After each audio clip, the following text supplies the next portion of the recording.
మొత్తం మీద రోదన అయితే ఎక్కువ మనల్ని ఎఫెక్ట్ చేసేదండి. అయితే గమనించాలి, నువ్వు రహస్యమందు ఏడ్చినా ఆయన గమనిస్తాడు. నువ్వు బాత్రూంలోకి వెళ్ళి ఎవ్వరికి కనబడకుండా నువ్వు ఏడ్చినా ఆ బాత్రూంలో నువ్వు కార్చే కన్నీళ్ళని తన బుడ్డిలో ఆయన పడతాడు.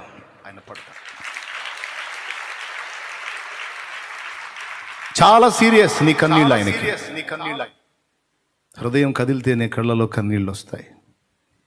నా బిడ్డ గుండె ఎంత బాధపడిందో, నా బిడ్డ ఎంత వేదన పడుతుందో ఈ సమస్యను బట్టి నా బిడ్డ కన్నీళ్ళు వస్తున్నాయి.